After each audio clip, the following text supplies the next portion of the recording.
Oh, yes. This is the Hardcore Marketing Show.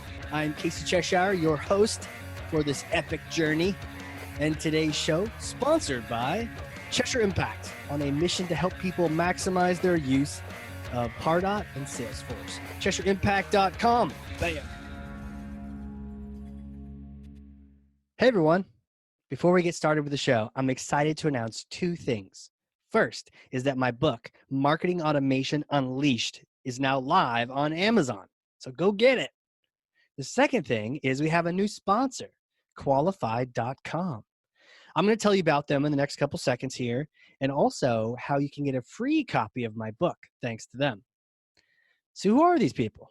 Well, Qualified is the #1 live chat and chatbot platform for Salesforce and Pardot. Sales reps can have real-time, personalized conversations with who? Your hottest website visitors. So I want you to know, I don't just partner with anyone. I genuinely love these guys. And the platform, we use it at my company. Our sales team loves it. We've closed a lot of deals based on it, had a lot of great conversations with prospects too.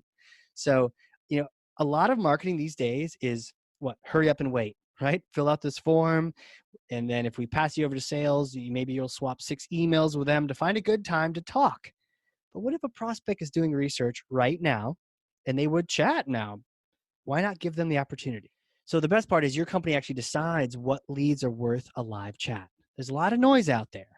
You don't want to talk to everyone. So Qualified actually connects to Salesforce and Pardot, and it's able to pull in lead and contact information so you can specifically know if you're talking to a VIP, a VP, a decision maker. It's really kind of like magic. Now, if you don't know who someone is, well, what happens then, Casey? Well, that's when the bots come in handy. Chat bots can then ask questions to further qualify a lead, find out if maybe this is someone you do want to talk to. And they can book meetings while your sales team is out. And they can wake up the next morning with a bunch of meetings on their calendar. Now, here's the promo. If you are a company that wants to give your sales team this ability, right, to be able to talk to decision makers, right, when they're on your website, do this. Go to qualified.com and start a chat, right? They use their own tool, of course. Start a chat. Tell them that Casey sent you. If you have Salesforce Pardot, when you schedule and then do a demo, they will send you a free copy of my book, Marketing Automation Unleashed. Not bad, right? Well, it's only while supplies last. So hop on this thing today. And that's it for sponsors. Let's get to the show. Hello and welcome. This is Cheshire Impact's webinar, yet it's also a podcast on the Hardcore Marketing Show, where we're going to talk about today the biggest takeaways from the interviews we've had. We've had a lot of interviews on the Hardcore Marketing Show, but we've talked to a lot of ABM experts, account-based marketing, thought leaders, at least 10, more than 10. But what we did is we grabbed 10 that really came to mind for us. We'd have to do another show to get the other 10. There's a lot of them in there, over 160 shows. But 10 thought leaders that I learned so much from. Christina's joining me here, the producer and the master of ceremonies for the Hardcore Marketing Show. We will do some introductions in a second. And so what I thought we would do, just to really round out all these interviews, is just having a conversation where we're going to go back and forth and just share our takeaways. So this will be a conversation. If you're listening to the podcast, those of you here in the webinar, be as interactive as you've always been. Say things in the Zoom webinar chat. If you can find that, the Zoom webinar chat, that's where we're going to have a lot of fun today. Brent from Australia has already told me how to say Melbourne properly. And so we're having a lot of fun here. And we can continue that. So let's get cranking. Boom. Introductions. If you haven't met me, my name is Casey, and I know those that listen to the show, I'm always introducing everyone else except for my magic episode, whichever number that was. It was fun when Ethan introduced me. But some quick numbers to introduce you to me by, and then I get to have Christina introduce herself, and I'm so excited for you all to meet her. So number 12 is the number of years I've been working in marketing, in Pardot specifically, a few more years in marketing. 2,600 is the number of Pardot implementations Cheshire Impact has done. And then 5. The number 5 is the number of times I've climbed Mount Monadnock this year. And I actually just got back from it this morning for number 5. And boy, are my feet tired. But I ran in here and I'm excited for this. Christina, take it away. All right. Thanks, Casey. 573 is the amount of logins that I had to Pardot, which is actually even more now. So I don't know if you've ever taken a look at that number, either for yourself, the attendees joining. Just do it once to see, like, wow, I'm really doing a lot of work in Pardot. So that's awesome. And that's, sorry to interrupt you. That's Yeah. in like the admin tab, right? The users section. Yeah. Yeah, Yeah. that's Yeah. cool.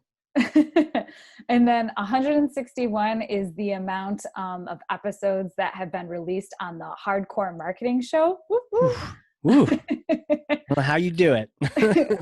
I would say the same for you. You're the one hosting the show. Yeah, but I just get to talk and ask questions. There's a lot of work that goes on behind the scenes. Maybe we'll get into that at some point. But Yeah, okay, go yeah. ahead. And then two is the amount of 90s rap songs that I have memorized, and I'm working on my third right now. Nice. Like completely from start to finish, you memorize them? Yes. Yeah. Oh, My favorite one to do is probably This Is How We Do It by Montel Jordan, but I also know, yeah, yeah. totally. I want to start playing that now, but then we'll get pulled off of YouTube. That's too bad. Everyone at home, you got to play that every time Christina talks. That's her theme song now. Yeah, Uh, yeah, for sure. awesome. So word for word, you can do that, huh? Maybe that's bonus Q&A at the end. What do you think? Maybe that'd be a lot of fun. I'd love that. Awesome. All right. So the show today, and I mentioned this at the very beginning, we're going to have a lot of fun. Just Christina and I chit-chatting about the podcast. And yes, I'm asking questions on the show, but Christina listens to and edits every single show. So sometimes she actually learns more than I do from even talking to a speaker. So we're just going to chat about our takeaways. And it can really help to summarize, because some of these shows are long, but it can help to really summarize different thoughts we've had and just really having a conversation around account-based marketing. That's the whole point. Has anyone heard the show before in the chat? If you have, go ahead and say hi, raise your hand, even drop your favorite episode into the webinar chat if you've heard it before. Hey, Brent says hey, and he's heard it before, and his new favorite episode will be the one that he's on later on. But yeah, anyone else, if you've heard an episode or if you've not heard it, you can say that too. But this is how you find it. It's hardcoremarketing.com. And then iTunes, Spotify, Stitcher, Google Play, all those different places. But the powerful tip there is just do hardcore marketing, and core is spelled like the Marine Corps, and then a guest name on Google. So if you're like hardcore marketing, Ethan Butte, it'll pop up the episode, the YouTube, all that stuff. It's super, super indexed. And then also YouTube has all the full episodes of video, even for this one. So if you want to see smiling faces, go check that out. Yes, slide deck. So everyone's like, wow, this is really relaxed. Yeah, this is the relaxed one, guys. I know normally it's a sprint to the end. Like, oh my gosh, we only have an hour. We got to say a bunch of stuff. We're just going to hang out and have a conversation like we do on the podcast. So much more chill. And I just climbed a mountain. So I'm just really relaxed right now. Looking forward to the best of the best. Me too, Jay. Good to see you on here, man. Absolutely. So a couple spoilers alerts. We just wanted to give you not so much an agenda, but just some of the things you're going to hear from the takeaways. Because what we did is we put a slide for each episode and a takeaway or two from myself and from Christina, and we kind of just highlight different things. Christina, do you want to share some of the things that you found that are probably going to come up? Yeah, absolutely. So you're going to hear the top misconceptions regarding ABM. So there's a lot of discussion about this in the B2B space. And sometimes it's hard to know, okay, well, what's real? What can I actually apply to my day-to-day? And what is the fluff? So we are here to share with you the industry experts, the thought leaders, what they have been saying in the space, and then also the real from the false. Yeah, there's a lot of fluff, isn't there? Yeah. People have smashed it so much on the show. By the way, you see Thor on there, and for those who haven't heard the show, we always smash myths with Thor's hammer, and there it is in a picture from the movie, and here it is, the real one, ladies and gentlemen, Thor's hammer. I'm holding it up. So those listening on the podcast, you can't see it, but envision this mighty, heavy 9-ton hammer that I'm wielding with one hand because I'm like Thor's descendant or something. Descendant of Vikings and great marketers. So let's do this thing. Let's dive in. I can't wait to see who's first. And this is cool. Sangram's episode, He's first. And this is neat because the slides will help us dictate like different conversation pieces and keep us on track. Otherwise, we might start talking about hiking and Western New York and weird stuff like that. So Sangram, episode 31, this one really stands out for me because he's the guy. He's like Mr. ABM. He's Mr. Flip My Funnel. He's from Terminus, who is gobbling up other companies right now. And he's also a good buddy. I knew him from back in the day. He used to be the director of marketing at Pardot. So we were just good old buds. And I remember he actually called me when they were going to start Terminus. And he said like, hey, Casey, here's what it does. I'm like, oh, that sounds cool. And then he's like, here's what we're going to call it, Terminus. And it was right around the time, Christina, when Walking Dead was coming out. And Wow. Walking Dead, Terminus was like the scary thing where people got trapped and eaten and cannibals. So I was like, please, whatever you do, don't call it Terminus. But naturally, he listened to me. He didn't. But yeah, the thing that I guess the takeaway is I'll just throw one out there and then you throw out your stuff too, Christina, because I don't want to like monopolize for sure. But he was the first guy to really break it down. And I felt comfortable enough with him to really ask him what's up, because there's so much fluff we talked about earlier. There's so many misconceptions with ABM that this was and it's almost like if you say anything against it, then you're the idiot, like the king's new clothes. So some people were taking it too far, but everyone's like, no, ABM's the best.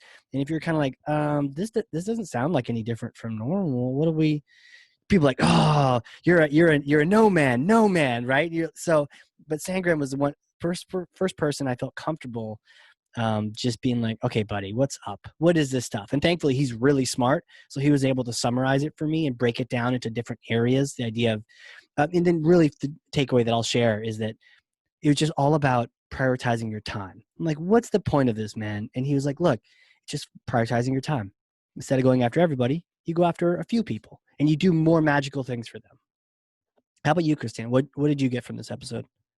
I think that the biggest takeaway that I had, and it was interesting because at the time when Sangram did this episode with you, I think it was just on the cusp of around the time when he was developing his book, ABM is B2B, and he touched on that in the episode. And what he really drove home was the fact that in B2B marketing today, we cannot afford to be wasting time and resources on prospects that are not going to buy from us. And to your point about prioritization, ABM is really all about targeting accounts that look like your best customer, the people that are most likely going to buy from you. And it's totally not easy though, right? Because it's like, okay, cool, prioritize. And you're like, how? So I'm glad there was a couple other interviews to go through. But there's a lot to it. Obviously, if I just picked his brain for 10 hours, he would tell me all these things. I did notice that he shared a message today or yesterday on LinkedIn. He put a course on LinkedIn courses. I hadn't heard of this, but it's like LinkedIn learning, e-learning, that kind of thing on ABM. And apparently his course has been watched by something like over 8,500 people. So those listening might be something you want to check out. Sangram, Vajre. Also figuring out how to say his name. That was like a big success. Like you're someone's friend for a while, but you don't exactly know how to say their last name. And my first shot, he's like, yeah, that's it. So I was like, okay, phew. That one's done. Yeah. Anything else on this one?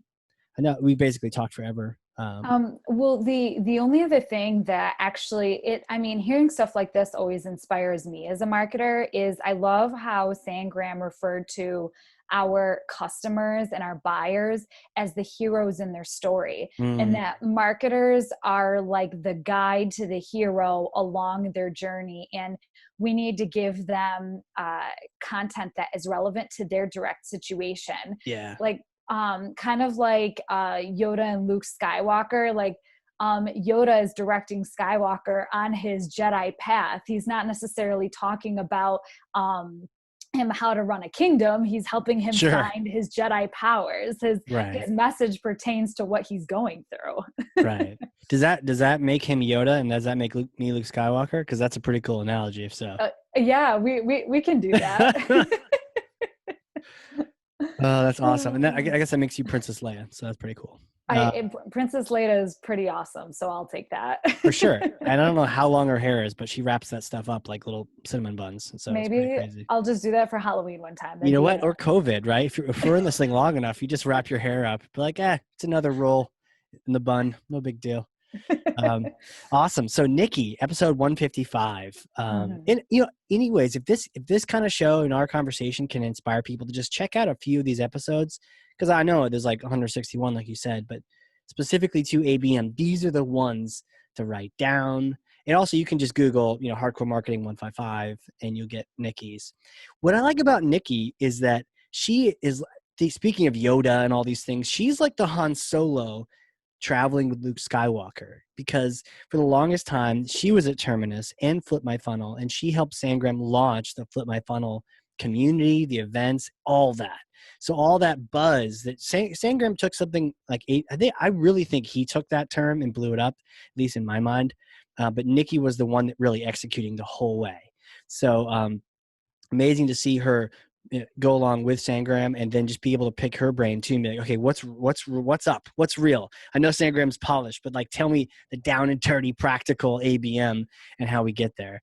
And I know her myth was about smashing ABM for large companies. It's like, it's not just for enterprise, it's for everyone. How many are there, Jay? There's about 161 now that are published episodes. Jay was asking like how many episodes. But hey, what's your take on Nikki? Because I know there's a lot of things. I want you to go first on this one. I mean, so my biggest practical takeaway from Nikki was I love how she drove home the message of your first step is to identifying your ideal customer profile. And then she went into detail about, going in and using, your CRM platform. So for a lot of us, that's Salesforce, going in there, pulling reports and looking to see who are our best customers, what accounts have been with us the longest, what's their average deal size, and then how long did it take to convert those accounts. And what an encouraging piece that I took away from hers is that she said, after you do all that research and you have the data, don't have like data analysis paralysis. Like you have to go out and take the leap and test it. I'm someone especially that will always question the data in front of me and see, okay, well, what other reports can I run to cross-reference this and make sure I'm absolutely sure? I mean, at some point you just have to go and test and see, okay, is this, the ICP of accounts that are going to engage with us the most and are going to want to buy with us? Yeah. So great conversation around targeting. And what happens for everyone listening, what happens is like, I have an initial conversation with Sangram and maybe I'm like I don't say ABM noob, but like, kind of like an ABM denier at the beginning, kind of like it's like acid rain or something, right? I'm like an ABM denier at the beginning, like, or skeptic, right? Skeptic.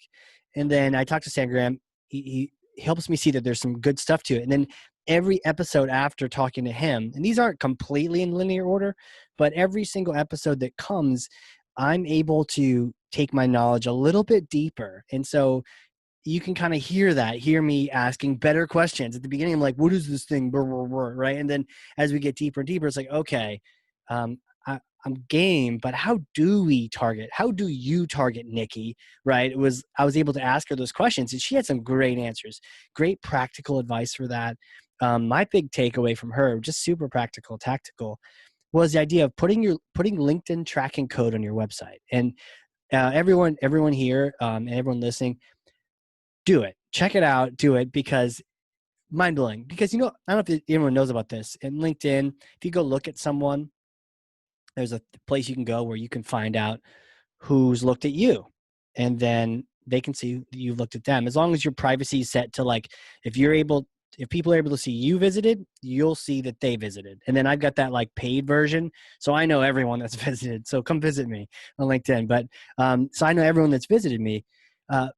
But that kind of information is really cool. It's like, okay, 8 people at Salesforce, 14 people, marketing managers, 1 person in Australia, Brent, what's up? Right. It'll tell you on LinkedIn who visited. And so one of the cool things is like, you could put that tracking code on your websites, And then you start collecting that kind of data. You don't know the name in particular, I don't think, but you know their demographics. You know, like marketing leadership, marketing manager, marketing director, North America, 8 of them, 30 of them have visited your site. And this really can come in handy because we were talking about selling to IT, and there's IT process managers, IT project managers, IT asset managers. There's a lot of different kinds. And this can help you discover different tiered groups, different priority groups, different industries even over the data. And I think we put it on our site, Christina. We're just waiting for the traffic to accumulate enough to give us some good data on that. Yeah, I'm looking forward to seeing that. We'll see what happens. But I love that she was so practical. What a great myth. And it's like, look, this is not for, the big enterprises. This can be for everyone. And really, the smaller you are, the more you benefit from targeting because you have limited resources. Makes total sense. Right. And another cool thing that she mentioned too, and Yeah. in addition to tying with your LinkedIn ad tracking code, is that oftentimes too, you could be targeting these accounts, but we all know that at some of our bigger accounts, there could be, a buying committee of 6 to 9 people. Mm-hmm. And as marketers, we want to penetrate each, area of that buying committee. And if that data could reveal if there's a role on that buying committee that your team had not considered before, and as far as like targeting and speaking to, and then that could be your shoe-in to better help influence that account and then create that relationship with them. Right. Yeah, totally true. Good Yeah. stuff. Yeah, Nikki, she is amazing. By the way, all these people are amazing. You should, we'll tweet at them after this thing, but you should go follow them on Twitter, hit them up. Definitely listen to their episode. Their episodes are fantastic. I can't say enough about it for sure. So next up, number 156. Wow, I feel like that's like back to back. It's like I did feel like there was a lot of ABM recently, which is interesting. I think we made that an intentional thing. We really went after people because some people, I think I had an interview the other day, and then someone was like, based on your interview, it doesn't sound like you know ABM that well. And I was like, well, I'm asking questions. Like, that's what I do.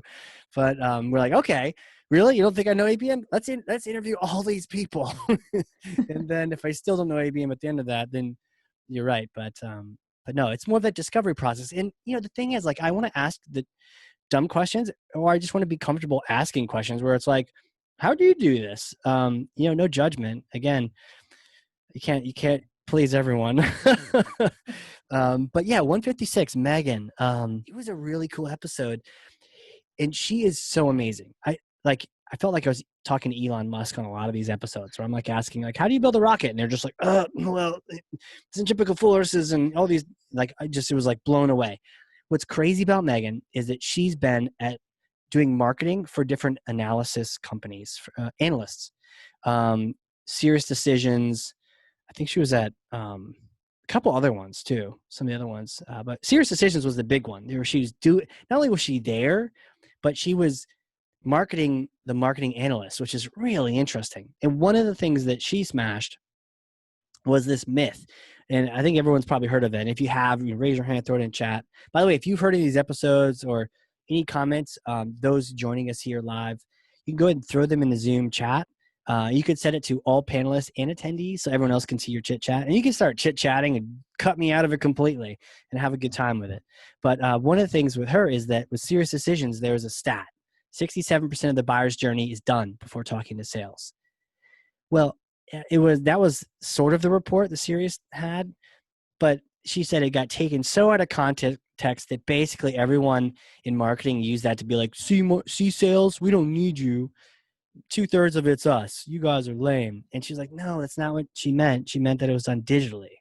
And it was just such an interesting time and crazy interview. What were your thoughts, Christina? So my biggest takeaway from her was the focus of account-based marketing on the customer, not necessarily even on the inbound, on the acquisition side, but growing your customers while they've already been acquired, retaining them. And one of the coolest things that she said that really stuck with me throughout the episode is asking your customer, depending on what you do, whether it's, you sell products or services, but to ask them, how can I help get you promoted? Really making, again, the customer the hero, connecting back to what Sangram said.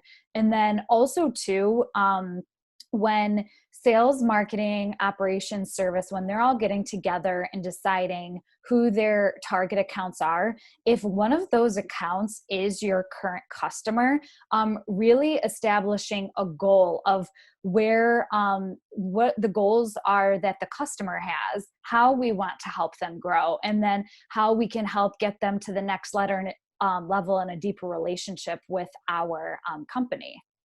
Yeah, it's like that forgotten phase. I didn't get a chance to put that on the slide deck for Pardot plus ABM, because it was more about Pardot than just ABM. But it's the forgotten phase. Like we forget all about, probably because we're busy in marketing, right? I mean, everyone's busy, and it's like it's all we can do to get leads in, and then it's like, market to the customers. That's like a whole nother job. But really, that's the crazy responsibility with marketing, is that we go from -10, people don't even know who we are, there's a problem, all the way through their customer now and ongoing customer and renewals and all those kind of things. But that it kind of ties into what we're doing now even, right? We're doing webinars and content for people that maybe just met us. And if you just met us, say hi in the webinar chat. If you've known us for a while, say that in the webinar. How long have you known Cheshire Impact? Put that in the webinar chat. I'd be really curious to see. But you're right. It's like it's not just the acquisition side, but it's also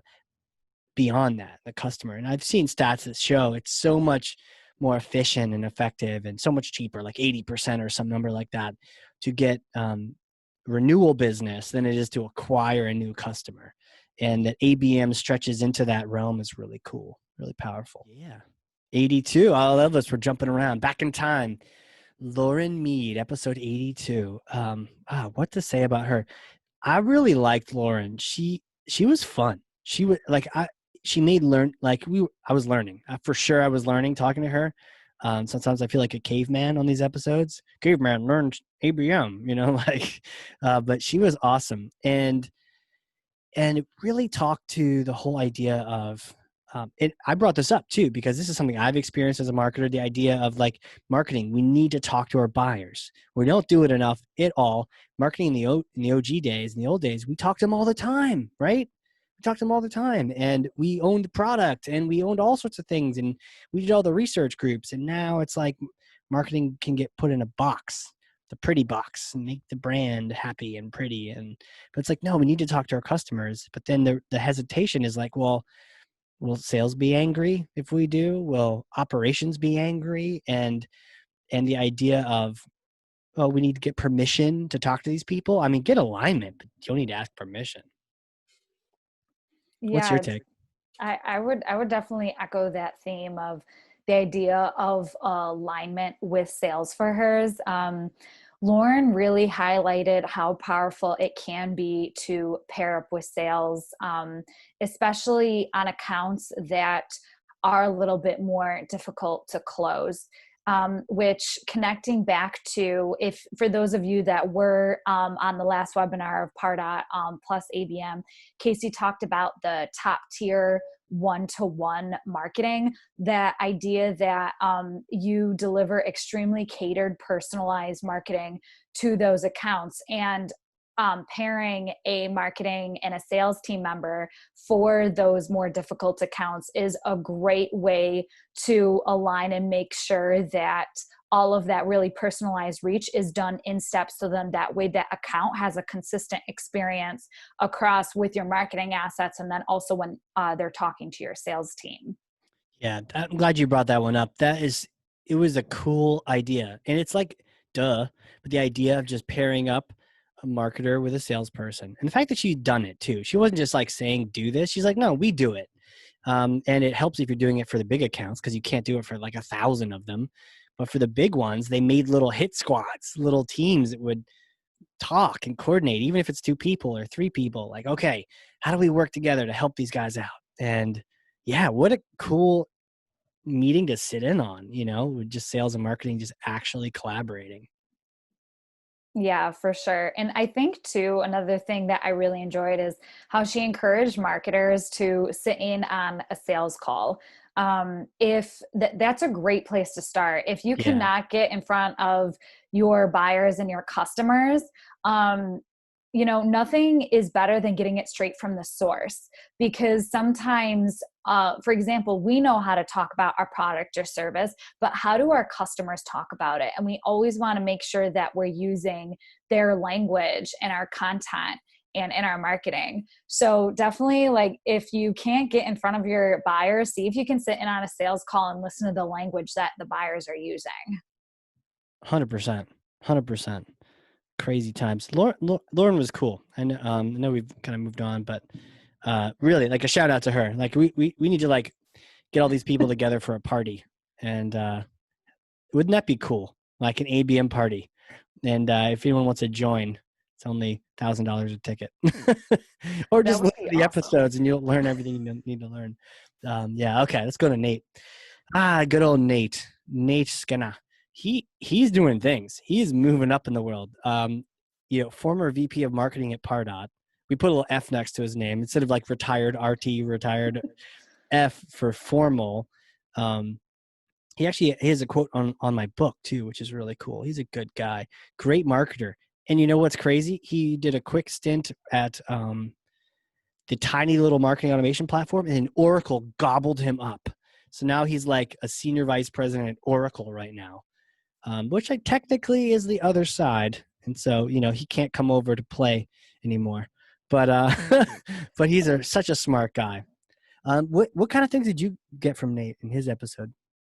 What I really liked about with him is, so continuing on the theme of aligning with sales, is he really drove home the importance of sales and marketing having the same goal, which is revenue.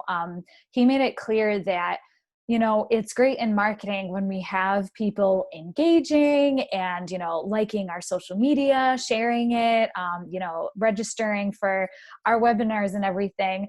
And all of our numbers could be in the green. We could be excited and hitting marketing's goals.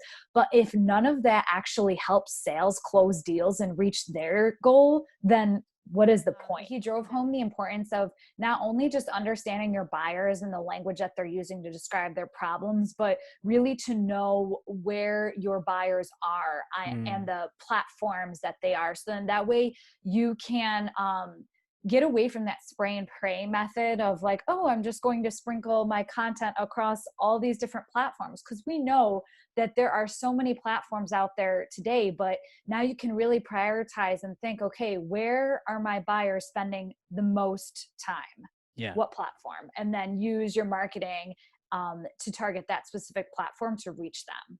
Yeah, totally. The language of the sales and aligning their goals to each other, right? As opposed to marketing having their little MQL goals and their little cool PLA abbreviations. And it's like, no, what is sales' goals? And their goals are vocab that they know. So if you make those goals your goals, then guess what? You're on the same page. It can be as simple as just using the same language. So the huge takeaway. Also, you mentioned not only the setting the same goals, but for me, I do like he had this level head approach, right? And whenever I hear this, I go, oh, okay, this person's not trying to sell me something.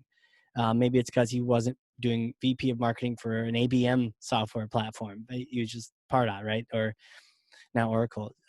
He brought the idea that it doesn't replace all of your other marketing strategies, right? So ABM, you don't need to bow down and worship at the altar of ABM and to have no other gods but ABM, right? You can have multiple gods. You can have multiple lead sources. Or maybe one god, but then multiple lead sources. There we go. We get ourselves in trouble. But the idea that you can do different techniques, and I see this play out really well. And when you do the tiered approach, tier 1 is your 10 or your 25, your key people you're going after. Tier 2 is like the magic middle. Maybe it's 100 to hundreds. I've heard it said like tens, hundreds, and thousands. And add zeros if you need to for your company. But like the fact that tier 3 for me has always been business as usual, which I think is really good to hear, because then it's like, okay, cool. We're not stopping what we're doing because we heard Sangram at Flip My Funnel, right? We're not stopping because we went to the Flip My Funnel. We're all geeked out and want to do something new. Cool. Do something new. Prioritize those people. but doesn't have to exclude everyone else. They can still get their 2 or 3 activities. So I really liked that he was level about it. He wasn't like, at a Michael Jackson concert screaming, he was just like, no, okay, so this is how it is. Very level. This is what approach we take. Very matter of factly, right? And I think that's cool because that's when you've got someone who's a real pro, because then it's not like, ooh, I'm excited about this thing. He's like, yeah, this is what we do. And I think that's what a lot of people think too, is they're not so super jazzed about ABM. It's just what you do and what they've done in their company, maybe for decades. And so I know I can relate to when people are super enthusiastic about something. I'm either going to join them or I'm going to be skeptical, right? It's like one or the other.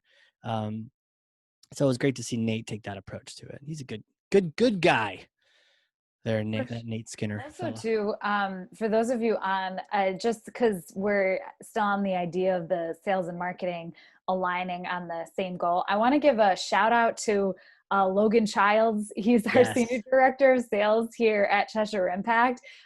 If you're a marketer and you are struggling with aligning with your sales team, it can be difficult sometimes. Reach out to Logan, get his take, or even just listen to his episode. I believe it's episode number 137. He talks with Casey and he lays it out about how to align with your sales team and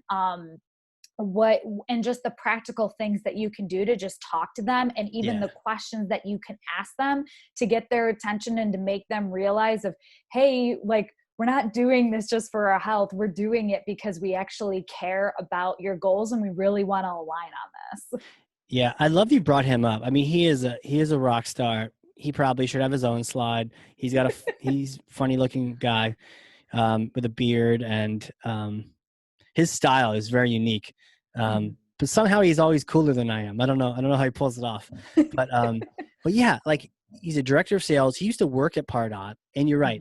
First thing I would say is, if you're having trouble aligning with sales, listen to his episode. He literally says what sales wants from marketing. Like, I asked him, and he told me. He wasn't like, oh, you're my boss, let me tell you what you want to hear. It's like, no, this is what we want. Because for those listening, Christina and I do the marketing for Cheshire Impact as well. Producing the podcast as well as the marketing, partner marketing, internal marketing, all that jazz. By the way, if you have any questions, you can throw them in the chat. But yeah, so we do that. And he was just like, we routinely ask him this too. So it wasn't the first time I've asked him on the podcast, because we're always saying, like, what do you want, Logan? What can we get you? How can we help? And some of the podcasts we've heard have always encouraged us to be yes people when it comes to sales requests. It's like, I want this. Okay, cool. How can I make that for you? But yeah, Logan just totally lays it out. And I love that you brought the idea of, like, talking to him. For sure, he will totally talk to you. His Calendly link, you just click it and fill something out. He will show up, and you can just pick his brain and be like, Logan, I don't want to buy anything right now. I just want to figure out how to decipher my sales team, and he'll do that. So there's a shot across the bow for Logan Childs, the man, the myth, the legend. And speaking of powerful, Latane Conant, amazing. And I don't think I really knew how amazing she was till after the interview, or like during the interview, where you're talking, you're like, wow, this person's really, like, got it figured out. And then afterward, everyone's like, oh my gosh, she's amazing. And then you see her everywhere. And I was like, oh my gosh, it's probably good that I didn't know who I was talking to. It's way better that I don't know who I'm talking to. Otherwise, I might be like, hi. So what can I learn from you today? No, I just, best thing, just treat people like real people. And I was just asking her about ABM. And her myth was the thing we brought up earlier, the idea of it being a buzzword, a silver bullet, that you just shoot that thing and it's just going to happen. And it actually, she was like, no, it's just really good marketing, which is funny because that's Sangram's new book, is ABM is B2B. And you hear a lot of this now, which is cool. I like seeing that this trend has changed, where it's gone from ABM is everything, like give it your blood and it will give you leads. It's like ABM is good marketing. It's good B2B. Like it's a good thing. So that need to talk to me about a bunch of stuff. What was your takeaways with her? My biggest thing with her is how you could almost use her episode kind of like an ABM checklist. Because Yeah. she goes through, and I can even picture her now. She was like laying up the fingers of like, these are the 5 keys to ABM, and she lays it out like select the best accounts, know them, engage with them, collaborate with sales, as Casey and I were just saying, and then track the real stuff. Yeah. And then she also goes into then from there, because you don't want to do ABM in a silo, as we've been talking throughout this whole thing, of the keys to align with sales. So hers is another good one to check out, because she goes through how transparency and time horizon are your essential pieces in order to really get on the same page with your sales team. Right. Right. For sure. She was fantastic. And I think what was great about her, she's at Sixth Sense. And if you guys haven't heard about Sixth Sense, you should check it out, because we literally had, I used to say literally a lot with the Del Ravella and other people, but thankfully I've gotten off that. But her Sixth Sense, like, it comes up all the time. A lot of I tried to avoid saying literally, and that's what screwed me up. So a lot of people come on the show, VPs of marketing, other people, and they'll say like, yes, I use Sixth Sense. It kicks ass. And I'm frankly curious to no end, because they have had so many people say that. And so many people say that, like, yeah, like Latane, other people will come and join the meetings and just help us strategize. And she was the first person that brought up the dark web for me, the dark funnel at least. And I know we've had some other conversations previously on the dark web. I can't remember who that was, but I picture her. And she has that app that helps you figure out how to tag your keyword. We'll have to look that one up. But yeah, talking about the dark funnel, the idea of there are people with intent, and the idea of intent data. This is the first time intent data really got matched up with ABM. There are people out there looking for your stuff. You don't know about it yet.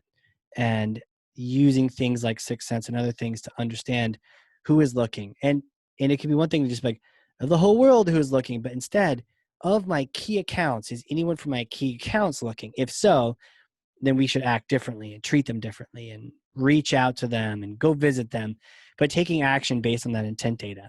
This is the first time I really started getting into that. And I was kind of a noob at the beginning, but by the end, I felt really excited about trying that kind of thing out. For sure. And I think too, that idea of intent data that's also ties back to what we were saying about Nikki Nixon with Go and Test. Because once you start forming your ideal customer profile and that list of your top tier target accounts, is you can look to see do I have the right ICP when you go in and look to see if are people from that ideal profile, like even searching for what your product or service provides. Right. And to your point about the checklist, like, more than we could cover now here, but the fact that the 5 keys to the ABM process and the 3 keys to aligning with sales, I remember writing them down, running out of notebook paper on this particular one. Because what I always do, I don't know if people know this, but I always have like a 1-sheet printer paper, and I write on front and back, and that's it. Like, that's all I have. And so I end up cramming more and more into it. But yeah, I loved her ordered list because it just made it very clear for what I should do and go after. So that's definitely something that I would recommend people check out. It's almost like a tutorial, like a master class on ABM is from Latane there. Cool. Episode 13. Okay, this is exciting. This is a low number, right? Were you even around here, Christina, for this? I was not. So this was like BC, right? This was episode 13 BC before Christina. It crazy to think about. Heidi. So Heidi Vandermeer, I don't even remember how we got connected, but what's crazy is she's a marketer who is way into ABM. She's a marketing manager, but previously she was sales, like frontline sales. So what I liked about her conversation, she was very practical and tactical. Like, I was in sales. This is what I hated about marketing. This is what I loved about it. And then I loved it so much, I got into marketing full time. And that was her story. And it was intriguing. And I love just hearing how she did what she did, like, in how she made that transition as a salesperson and want to get into marketing, and then also practically how she deployed on the ABM side. Right. And at the time too, when she did this episode, she was actually at Uberflip. Yeah. If Oh, that's right. I saw the security compass and I was wondering about that. Yeah. Yeah, that's where she is now. He And then moved. when when she did the episode, she was at Uberflip. And Yeah. I don't know if you all know who Uberflip is, but they deal with the content experience. You'll hear that reference in a lot of what they do. But Heidi really connected the idea of activating your content. So we have all this marketing content out there trying to reach our targeted accounts.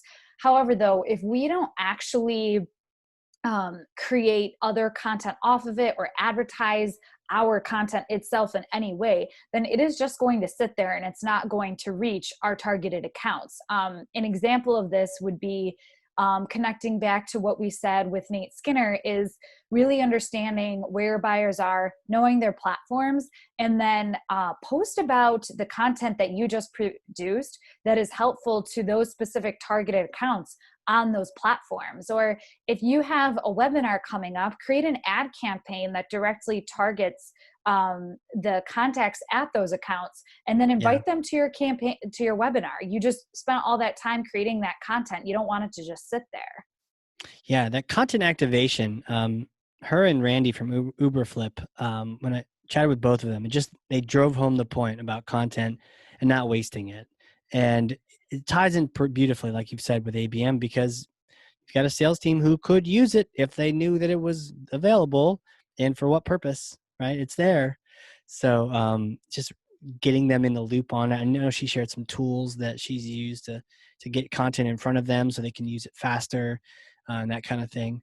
And then really the idea of that one-to-one relationship with the largest accounts, like going crazy, or like to the mattresses and the Godfather, like just you can pull out all the stops with those top tier accounts. And that was really exciting. I really enjoyed talking to her. She's super smart. That is so cool to see that she's actually moved on to a new company, and not cool that she's left Uberflip, but cool that she's moving on and up in the world. And she is actually the ABM manager at this new company. So cool that she was able to continue on that ABM trend. So wait. By the way, so I guess you went back and listened to that episode. Oh yeah, absolutely. Was like old school Casey. Did I sound any different? Did it? It was Go back a interesting. slide. Go back. I loved it though. Yeah. What was different about it? Um, I think it was just more the way you were starting out your episode.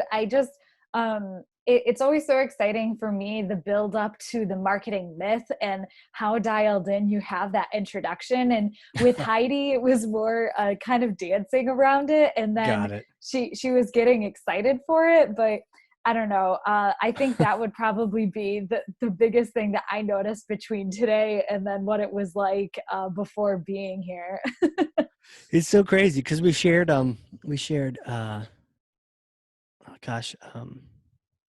buyer persona. Adele Adele. Ravella. Yeah. That was like my third episode.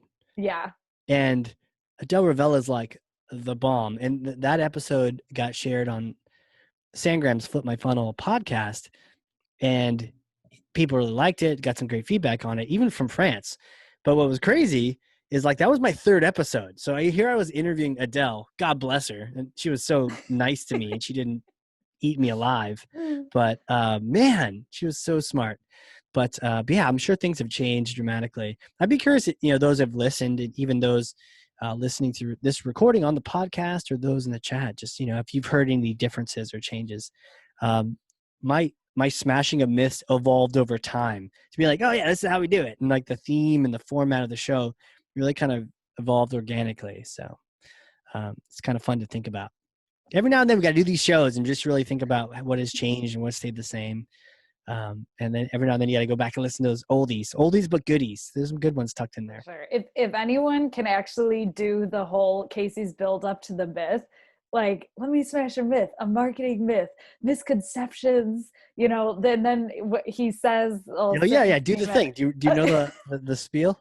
It's okay. I'll do my best Casey impression.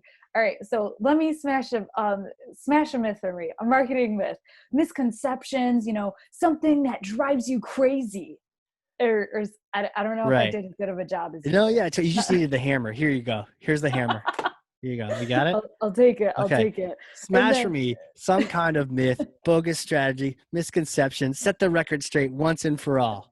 Something I like missed that. this. I missed the record straight once and Yeah, for yeah, all. I totally. missed It's it. funny. I don't even have a script for that, but it just sort of like evolved, and now I just say it. I don't even but remember. but it's awesome. It Yeah, sounds great every time. yeah, yeah. I need a good way to start it though. Like, I'm all excited when I hit record for the first time. I'm like, oh, what do I say? Hey, but we do the hey thing already in the intro, so it's like I can't repeat that. I don't know. But anyways, yeah, well done. I think you get a 9 out of 10. I don't know if everyone else agrees. 9 out of 10 for that introduction. Oh, thanks. You keep working on it. Keep a couple more I'll do episodes, my and you'll best. have it. Brent says 9.5. So you Oh, got thanks, 9.5 out Brian. of You're 10. too kind. Yeah. She will edit you nicely later, Brent. Episode 110, Jen Spencer. My goodness. She is like on fire. She's got the red hair, but I feel like it's like on fire. Like she kind of like Hades from Hercules. Remember that one? You ever see that movie? Yes, I Yeah, love that yeah. movie. And Hades is a cool character, so we're not saying she's the devil or anything, but no, she's just like on fire for this episode. I really loved it because the myth that she smashed was that marketing should stop nurturing leads when they become an opportunity, right? And it's like, no. And it's like, again, she was tying to the whole process, right? It's not about your little tiny mini silo marketing. It's the whole thing. So I think in marketing, we sometimes hold ourselves back by just thinking about the old day silo of like just marketing. If we kind of keep ourselves in our lands, we'll be safe. And I think it's the opposite for marketing. We need to expand and touch everything. So you can't possibly get rid of us because we touch everything. We can't just stay in our little silos like we did in the old days and just get you a lead and then pass it over to sales. And I hope they call them. It's like, no, we want to follow up with you. Did you call them? Did you like them? Were they a good lead? How were they a good lead? Like, and then how's that customer? And then, just being a part of the whole thing, not just dropping it as soon as it becomes an opportunity. There's a chance to nurture people across the board. Yeah. And I think that one of the things that also helps to inspire me that Jen was saying here is that we want to nurture our customers while they're still with us. And then also too, but creating content in the simplest form that just helps them do their job better. I feel sometimes as marketers, we complicate the situation when really, at the end of the day, we just want to provide value to our customers and help them. So if our content isn't helping to do their job better, then what is it doing really? Yeah. Like busy work or something. Yeah. Look how cool I am. Yeah. Right. And it's almost kind of like then we create content just to kind of check off a box or say, oh yeah, I did my marketing for the day. No. That happens a lot, especially in big companies where you can hide. Like people don't know how ineffective individuals are sometimes in bigger companies. Just do content. We were talking the other day about that one field. We were talking about cleaning up a field in Salesforce. And it's like, if we were a large enterprise, our project for the next 3 months might just be that, right? And it's like, thank goodness we're not in a big company. We're in a small company where we don't have to hang our hats on, can we get this field cleaned up and automated and stuff? But did that really help a customer out? No. Did it help our sales counterparts? No. Like it would just be busy work. So I'm just glad we don't have to do that. But sometimes you're in that crazy role where that sucks. You should leave and do something different, more fun. Her quote was cool. Just because you have lead nurture campaigns set up does not mean they are good, right? And this goes back to the content, whether it's content or especially the nurturing campaigns. Just because they're live doesn't mean they're helping people or effective. It's good to get something created, but then really making sure that, it's almost too late. Like if you go back and try to check it afterward, is our nurturing campaign helping people? Maybe we can ask them if it is or not. Let's get them to fill out a survey form about how effective our nurturers are. It's like, if you do it that way, it's almost like you're always trying to play catch up, and you never really can catch up. I think the better way of doing it is designing it from the beginning to be effective and helpful. Designing it from the start to be helpful. If you do it that way, then it's just groovy. You know, you don't have to worry about it. And if you don't have the stats to track it, you can't get people to fill out your survey, it doesn't matter, because you know you've designed it to answer the questions that are constantly being asked, and you've checked those things out. So now you're just executing, and you're just helping people that way. On to Christopher Engman. Yeah, totally. And you know what's fun? Now you get to be a part of this, Christina. I know you're using the wings, like, oh my God, Casey, you're running out of time. We are running out of time. It's like 3:59. For people listening, they're like, what? No, it's like 8 a.m. What's going on, Casey? Yeah, so we're getting to the top of the hour. And what we always do, it's a tradition for webinars here, is that we just go over. And if you can't make it, for those who are here live, if you got a hard stop, you got to bounce, awesome. Peace, say hi, grab some cookies on the way out. If you want to hang more, great, because I think we have a couple more. Actually, there's 2 more, and then just some more chit chat. So we're going to hang out. And if people want to hang out with us, all right, but they don't have to. So that's how we do things here. Normally it's a little more like, oh my gosh, don't leave, because I've got 9 more slides to tell you about Pardot and ABM. But in this case, it's like, cool. You can always catch us on the recording, which a lot of people do for sure. Yeah, Jay, exactly. See, Jay is demonstrating it perfectly. Jay's like, gotta go. Hey, all right, man. Terrific session. Well, thank you, sir. Thank you. It's probably because Christina's here. Oh, thanks, Jay. Me talking before, so it's all you. So yeah, 157. Chris, tell me what's your take on him? His biggest thing was quantifying marketing correctly and measuring the right items. And I think that one thing that he talked about in measurement is where you're investing your time and efforts. One of the things that struck a chord with me is that I know that marketers, we're always just trying to we're always trying to generate leads, and we're focused on getting those leads over to sales and then inbound, and okay, what can I do to get more leads? But if we focus so much of our time on lead generation and inbound, and not as much on the customer journey, and then also what happens after that, like okay, we just did part 1, but what comes next? What is part 2? So really making sure that we still put that time in to invest those targeted account-based marketing efforts into the customer journey as well. We've talked about the importance of that customer phase. I think a lot of people talked about it, but he was one of the first ones to specifically say, like, yes, you need to invest money into it. Like, you need to put resources and time to create more content and more funnels and more things for your customers. Not just like, oh yeah, they got to give something to our customers, but it's like an afterthought. It's like, no, yes, you're gonna extend yourself in the ABM sense to your customers after they purchase, and you have to double down and invest. Maybe it's a whole other person if you're a larger company, invested solely on marketing to your customer base. He really was all about putting the money where it goes in the right spots. Right. And then another thing that he was saying is how a lot of companies overspend on events. And but that makes sense. They want their marketing qualified leads. It drove home. But I know that another person that you spoke to on the show, I'm trying to remember which guest it was, but they were saying how if you go to an event, you don't necessarily need to do your booth. You don't necessarily need to throw down the extra money for the sponsorship, right. But a great way to incorporate attending an event or being present at an event with your targeted accounts is look to see who from those targeted accounts is going to that event. Get in touch, set up meetings ahead of time, or figure out what they like, and then create an extra personalized experience for them in person. I mean, especially now, like, we have to do so many things virtually and via video that when you do get to do that, have in-person experience, like, do whatever you can to wow them. Right. Yeah. He started out with like numbers and math. We got really practical with that stuff.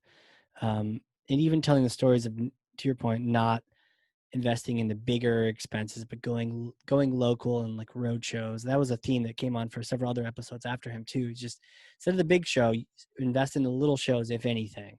And just so people know, this guy for sure is someone to check out. He's very smart. He's over in Amsterdam or Netherlands or Sweden. It kind of blurs for me until I visit those countries. It's going to blur for me. One of those. I think it's the Netherlands. I don't know.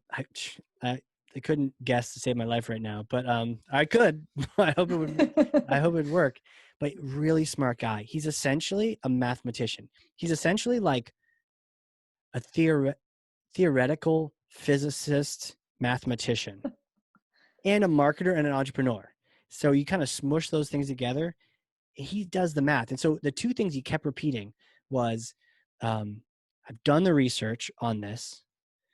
And also, what was the other thing? The math models also. So he not only has the math models that work, but he's also done the research. And so he kind of does both. He like does the science and the theories and the theorems, but then he also has research. And the big takeaway he had hit on there, and I know we're kind of talking about it, like it'll be like shots fired. We put it on this webinar, but it was really big, and we've stayed to the end. You lucky few who've stayed to the end. He literally said, "There's literally again, for sure." He stayed so long. He said, "Look, you invest too much in sales when you should be investing in marketing." He's the first person I've not only heard say that, but actually justify the hell out of it. He literally, I almost said that. He has the math on it, right? So he was, and it's like definitely caveman mode on this one, because he was throwing down. I got to get his book for sure and read that before I have him come. If I haven't come back on and I haven't read his book, he'll probably scourge me. But I kept asking him like basic questions, and he was like, yeah, check out my video series. But he has the math on it to show, and you just think about the exercise, right? Okay, one salesperson or a bigger company, 100 salespeople, all making $100,000. There's $1 million. Okay, all right. Maybe they're not that busy. They don't have enough leads. What could you spend $1 million on in marketing to really get more leads and traffic? What if you did an ABM program and now you had an extra $1 million, or even an extra $100,000, depending on. Now it's kind of a interesting conversation if you're in sales to be like, oh, don't listen to Chris Eggman, but really brilliant guy. And he's not only has he done this, but he literally has. I keep saying that. See, we're on this kick now, Christina.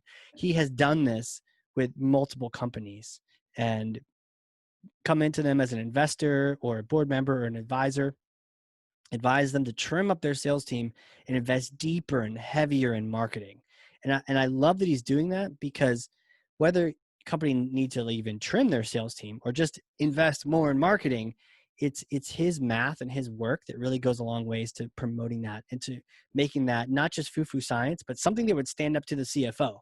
Like he was doing CFO level math with us. Amazing stuff. Really cool guy. That was my big takeaway. And he said it and I was like, ooh, wow, you said it. But then he backed it up with science and facts and research. It was crazy. Yeah, he was discussing the idea of marketing mixed modeling, Yeah. and Yes. his company Proof Analytics, they talk about that. And then his book is called Mega Deals, Mega for those of deals. you that are interested. And he also goes into how it's a firm belief of his that any major marketing leader, that they should have a basic understanding of analytics and also just how data works and informs together. So I believe he also has a few videos of just breaking down an understanding of He marketing mix does. Yeah. modeling and how that works together. So go and check out Christopher Eggman. We have all of that as links in the show notes too, Yeah. on his episode as well. Yeah. And Brent says he's from Sweden. Thanks for doing that. Now I can at least say it the right way once, at least. Thanks, Brent. That's cool. All right, Scott, is this our last one? This is our last one Okay, so before last one, people. hard And you don't on. have to go home, but you can't stay here, but you're probably home and you can't come here. So, hey, it works out. Episode 150. This is more recent. Scott Vaughn, who I called Chris Vaughn on the webinar the other day. Thankfully, Christina's like, no, his name is Scott. I'm like, oh my gosh. Yeah, good friend of mine. I called him the wrong name. I think I just talked to a really powerful Chris Walker as well. So I'm getting the names mixed up. But Scott, really cool guy. He coaches marketers. He advises them. He does marketing himself with Integrate, which is a really interesting company. If you haven't heard of, you should check it out. It's like the marketing automation. It's like the glue in your lead gen process before you get to marketing automation. Very interesting, especially for the enterprises who have like 9,000 different things going on at the same time, and they need to keep it all straight. Really cool guy. But the myth he smashed was that ABM is not a strategy, it's a mindset. And this goes back to that very beginning where we're talking about buzzwords and whatnot. And I actually know because in the book, I don't know if everyone's got the book yet. It's on the podcast. You've heard an ad. You'll hear another ad for it. But the marketing automation book, Marketing Automation Unleashed. So in there, one of the things I broke down was the word strategy. And Christine, you will encounter this many, many more times, the word of like, let's get strategic on this. Hopefully not here. If you ever hear me say that, you can, I don't know, punish me somehow. So it's like, let's go strategic on this. Strategic, look it up, Google it, Google strategy. It literally just says, have a goal and then have a plan to execute that, to get to that goal. That's it. And so, I mean, that's not really an ABM. ABM strategy is a goal and a way to get to it. Maybe the way to get to it includes some ABM tactics and some ABM mindset, but really, Scott was encouraging us to be strategic without thinking like ABM had to be the overall strategy. And for me, and the takeaway, and I'll pass it to you, Christina, is he was like, look, the M in ABM is probably its worst enemy, because if this is an account-based marketing strategy and you're going to try to align with sales, you're like, hey guys, this is account-based marketing. I want to work with you on this. Like, why do I care? I'm not in marketing. I'm in sales. Marketing, go do your thing. I'm going to keep doing my sales thing. And burp, now we're not aligned. Great. Oh, great. Not aligned. Like that's the whole point. So if you drop the M, and I try to get him to come up with a different letter, but I hear account-based everything or account-based engagement, ABE. Good old Abe, that might try to address that, because if you're like, hey, this is account-based engagement, this involves sales, marketing, ops, customer service, so-and-so, cool, we're all on board. It's not like marketing owns this or that. I think it's a good approach. But he actually said there's a step before ABM, and it's all about the go-to-market mindset. And the idea of go-to-market planning is like definitely something I've encountered as an entrepreneur, knowing I need to do more of it, and there's never seems to be enough time. But what's great is Scott's done it, and so I picked his brain. And that this is what happens on the show, and not everyone knows this, but I'm not asking like made up questions. These people do not send us, Christina, you can verify, they don't send us like, you should ask Scott this. Sometimes they're podcast bookers, but their guests are never usually that good. It's people we seek out, and we're like, wow, we saw you on stage at this event, or we heard you were talking about this, or another guest said we should talk to you. And so when I'm asking Scott things like, well, Scott, what is a go-to-market strategy? Like, how do you come up with he says, do go-to-market first, then ABM. I'm like, well, Scott, okay, first of all, what is it? And then how do I do it? And he broke it down. And essentially it's just understanding who you are, what you sell, who your customer is, the pain that you're solving for them as a company. And it's before you even get to marketing. This is like at the CEO level. Everyone should be thinking, how do we address the pain of the customers? How many customers are in our market? How many can we address? It's like these big level, higher level thinking exercises that have to happen before you do ABM, before you do any of your marketing. And sometimes companies don't do that. And so we're kind of like in limbo in marketing. We have to make it up on our own. But really, that should have been done first, or should be done first, before you go into all these other programs. So that was my big takeaway from him. I could talk about him for a long time, but he's really, really nice guy. My big takeaway from him was identifying the influencers in your target markets. And I think this is kind of a step beyond identifying your ideal customer profile. So when you identify, maybe it's a particular industry that you're going after is in your target market. look to see who the influencers are in that industry. Who are people listening to? Who are the thought leaders on social media? Because once you identify the influencers, then you can start connecting with them and engaging with them. And then soon your brand becomes associated within that sphere of influence to your target accounts. It's just another step that you can take in order to get to start getting into that profile, that especially if you're trying to go after a new industry. Absolutely. Yeah, it's crazy trying to summarize his episode, his and Chris and Christopher and Scott, all the different like wizards.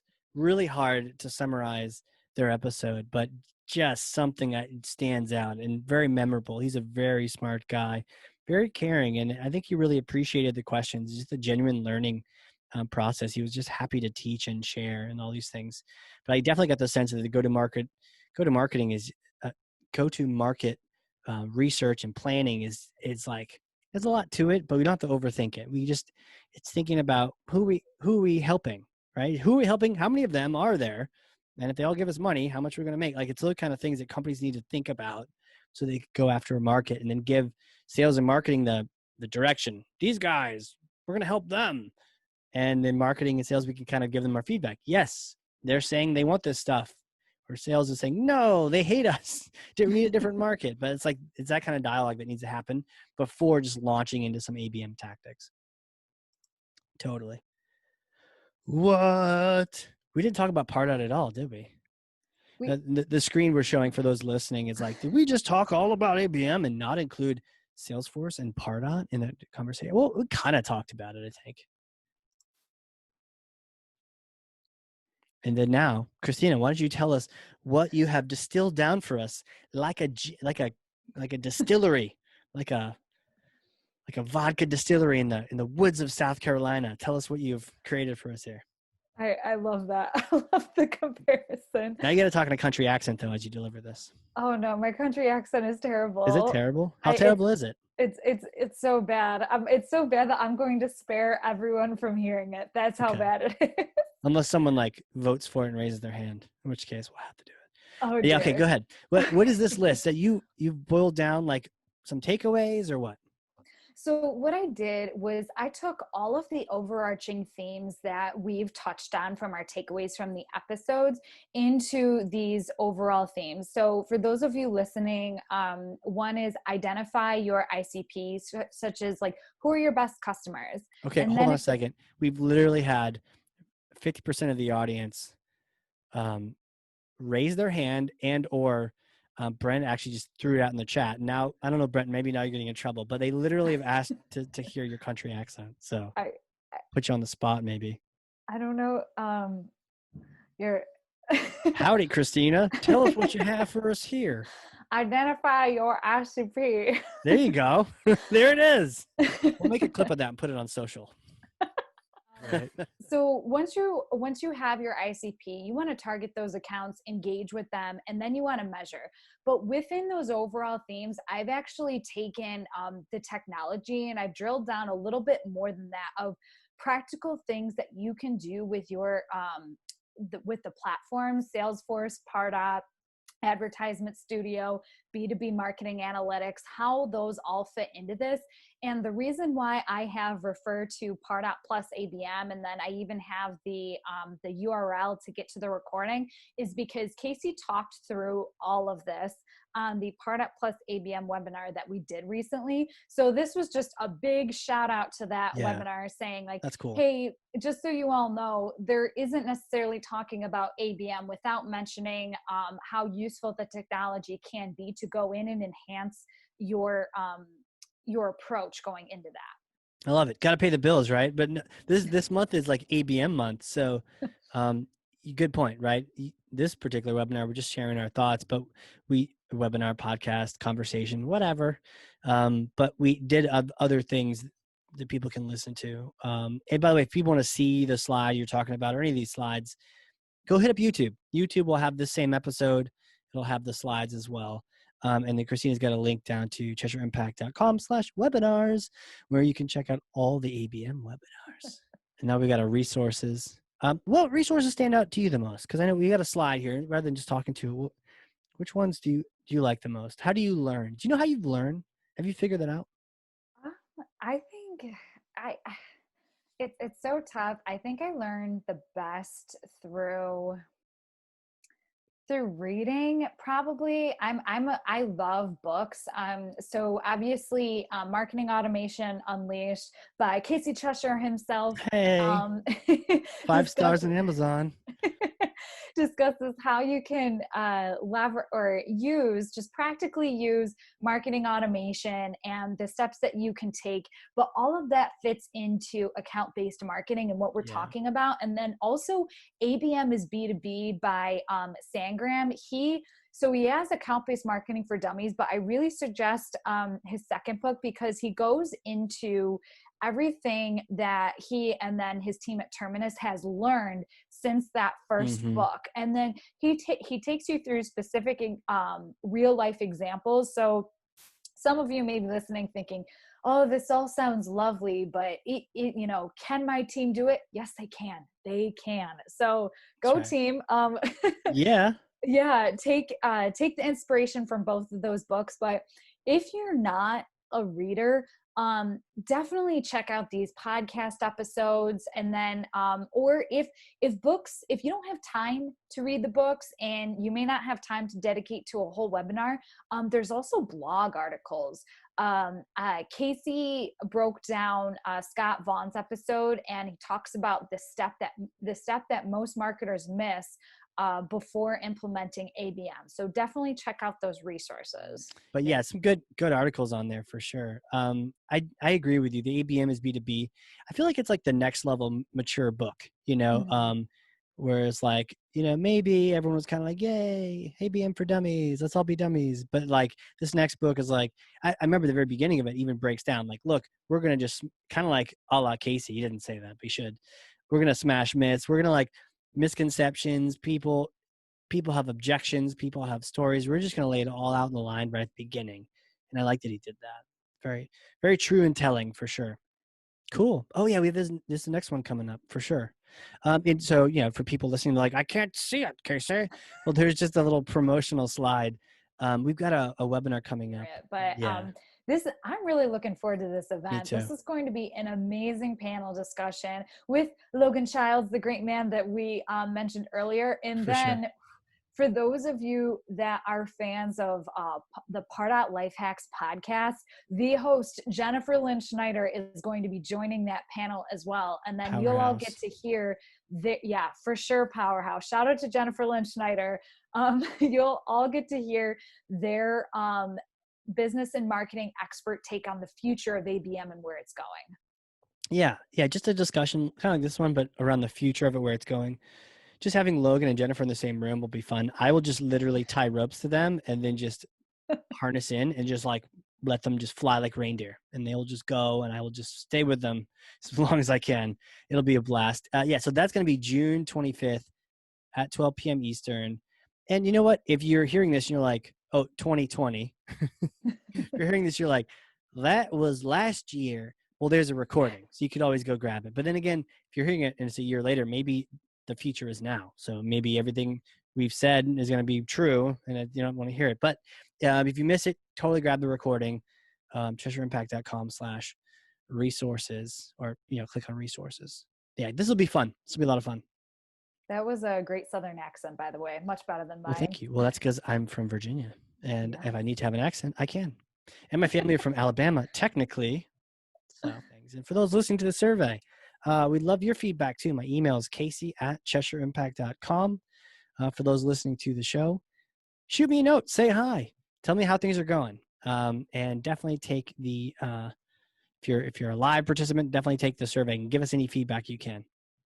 So I think that's it. We should probably close this thing up. Yeah, Brent, you're the VIP on this one. Keeping it real. It was like a three-way conversation. We'll have to get you on here next time with your clever, smoldering Australian accent and have you chit chat. But we'll get you on the podcast soon enough. How how do we finish this thing up, Christina? Do you want to say any final parting shots? I would just say that, so for those of you that you may have just dipped your toes into ABM, or you're still, maybe you just got Parda and you're wondering, okay, like we have this great ABM approach, but where does it all fit in? Baby steps, you can do it. It may seem overwhelming, but just one step at a time. There's so many resources out there. The ones that we just mentioned, all these podcast episodes, just start listening and then dive in. Like Nikki Nixon said, go and test. Right. Just dive in. And I would say, how can people connect with you? We really got to get your social out there, because you don't even realize how much of a thought leader you are.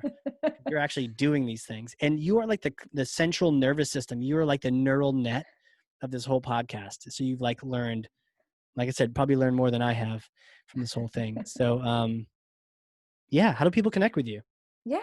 On LinkedIn, I'm Christina Anderson now. You may have formerly known me as Christina Collins, but I recently got married and I've changed it to, thank you. I've changed it to Christina Anderson. So feel free to connect with me.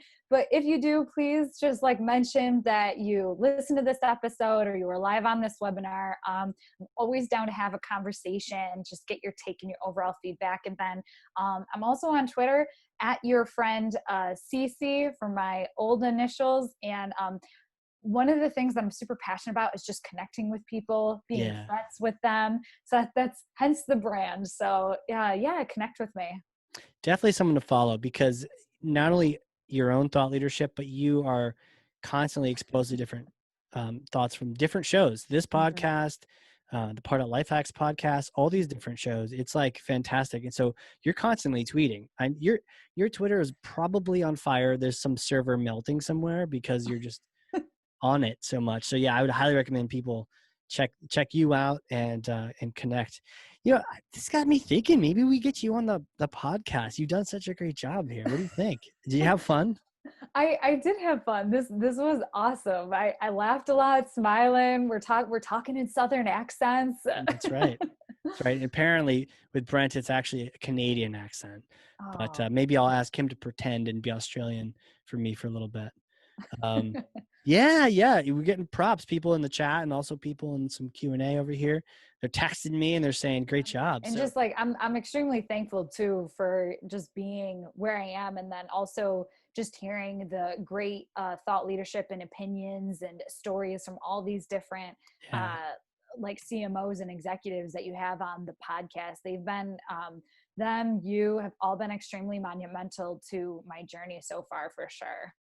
Yeah, it's crazy to think about. I'm so glad that you've been I'll edit these podcasts and cool, I'll learn at the same time and take show notes. Doing that makes you an active listener. But what a neat thing to plug into. Just getting into marketing, and then you're just plugged into that. And not only is it yes, you should go do some learning. It's you kind of have to, because you're experiencing these things, and you don't have to do the notes all as much, but you do, and you want to, and you're absorbing. I can't imagine if I'm only a few years older than you, but if I had plugged into something as powerful like a fiber optics cable like this show early on, then the sky's the limit, right? There's so many thought leaders that over and over, they tell you the right strategies, that even if the other stuff bubbles off, the good stuff stays. It's crazy. Right. It's kind of like getting to have all these different mentors speak into your life for an hour and a half. Yeah. Right. I think definitely. Okay, wait, real quick. Shout out to Darryl Praill from Vanilla Soft, because when you asked him for career advice, he literally pointed to the camera, and at the time it was as if he was speaking to me.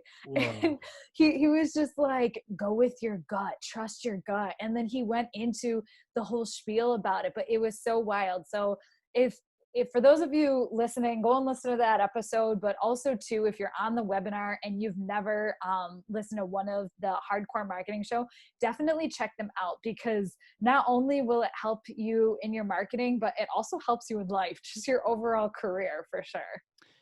Yeah. I mean, each one of the episodes has that kind of career advice and that even personal advice. 'Cause it's interesting. I've never heard someone on 161 episodes say I would like change everything. They're always like, I've learned, I'm cool with where I'm at.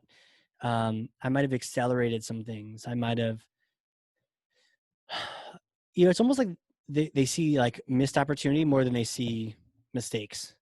Like none of them, except for one person was like, I wouldn't have like married that person. But everyone else though was like, they didn't see like, oh, there's mistakes I made I can avoid. They're like, there's so much more opportunity. Go out and get it. Like double down, listen to your gut, go after it, be more aggressive, learn, make more connections. They're all in like positive type things.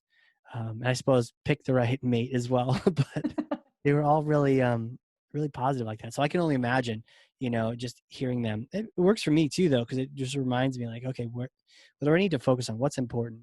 Mm-hmm. And see that we turn this whole thing into, it's almost like its own podcast. Yeah. This is practice. This is practice for when we do your real episode. Shout out to episode when you'll see Christina, I almost said Collins, Christina Anderson. And it will, whatever your title you want to make for the show, it'll be fun. Yeah. So what do you think? Should we wrap this thing up? Yeah, I think though, in good hardcore marketing show fashion, before we stop the recording and go to the Q&A, I think you have to wrap it up like you do every episode. I agree. I even thought that maybe you should end it the way I end every episode. Oh, I can try and do my rendition, and then if I mess it up. Yeah, can you do it in a Casey accent? Okay. All right. So if, and I literally have 2 pages, 2 pages of notes over here. So if you've learned something, and I know you have, be a thought leader, share this with 1 person, 7 people, 55 people, and then, share this episode and share your thoughts, because then you can be the thought leader, and then you're sharing valuable content to make a difference in other marketers' lives. And for all of you out there, thank you for listening today. This has been the Hardcore Marketing Show. We will catch you all next time. Couldn't have done it better myself. Catch y'all next time. All right. A big thank you to today's sponsors.